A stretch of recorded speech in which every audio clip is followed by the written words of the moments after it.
Hello बच्चों, let's see the question. The question says figure shows two identical capacitors C1 and C2, each of 1 microfarad capacitance connected to a battery of 6 volt. Initially, switch S is closed. After some time, S is left open and dielectric slabs of dielectric constant K is equal to 3 are inserted to fill completely the space between the plates of the two capacitors. तो question में कहते हैं कि how will the charge and the potential difference between the plates of the capacitor be affected after the slabs are inserted. ठीक है, ऐसा इन्होंने बोला है. उन्होंने कहा है स्टार्टिंग में कि दोनों कैपेसिटेंस की वैल्यू दे रखी है, वोल्टेज दे रखा है, पहले स्विच क्लोज है, बाद में स्विच ओपन कर दिया गया और डायरेक्ट्रिक डाल दी गई जिसका डायरेक्ट्रिक कांस्टेंट 3 है यहाँ पर. ठीक, तो हमें चार्ज और पोटेंशियल डिफरेंस के बारे में बताना है. तो यहाँ पर इस क्वेश्चन को सॉल्व करने के लिए जो हमारा की कॉन्सेप्ट यूज होगा दैट इज हम यहाँ पर यूज करेंगे Q इज इक्वल टू बच्चों C इंटू वी. सी हमारा क्या है, कैपेसिटेंस है, और वी हमारा वोल्टेज है. सो वी में से दैट कि हमारा जो सी है, this C is the capacitance and the V is voltage over here. ठीक, ये चीज यहाँ पर हमको ध्यान देनी है. चलिए इसको करते हैं आगे फर्दर. तो पहले केस में देखते हैं जब हमारा स्विच क्या है, क्लोज्ड है. So the case 1 is when the switch is closed. जब स्विच क्लोज्ड है यहाँ पर, इन दैट केस जो V1 और V2 की वैल्यू होगी that is equal to 6 volt. ठीक, C1 C2 की वैल्यू जो हो जाएगी 1 माइक्रो फैराड हो जाएगी यहाँ पर. ठीक है, और जो चार्ज हो जाएगा on each capacitor, charge on each capacitor will be charge on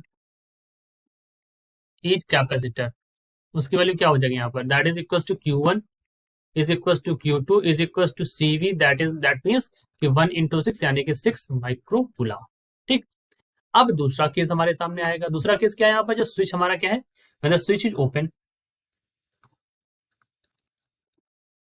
अब यहाँ पर क्या है, स्विच हमारा अगर ओपन कर दिया जाए, तो जब स्विच ओपन कर देंगे यहाँ पर तो क्या हो जाएगा, यहाँ पर कंडीशन बदल जाएगी और यहाँ पर क्या आ जाएगा, देखो C1 के अकॉर्ड जो पोटेंशियल डिफरेंस हो जाएगी that is equal to 6 volt, और जो C2 पर रहेगा चार्ज, तो C2 पर जो Q की वैल्यू आ जाएगी that is equal to 6 microcoulomb.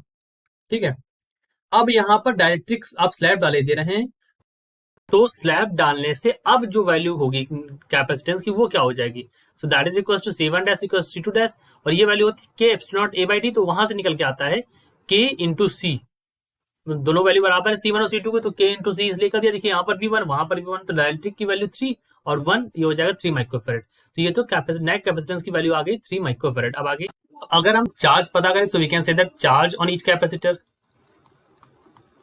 Charge on each capacitor. तो अगर आप C1 के लिए देखें तो आप ले सकते हैं C1 इज इक्वल टू क्या हो जाएगा यहाँ पर फॉर C1, तो यहाँ पर हो जाएगा Q is equal to C1 V1 C1 dash V1. तो C1 डैश की वैल्यू है 3 और V1 की वैल्यू है 6, तो ये हो जाएगा 18 माइक्रोकूलम.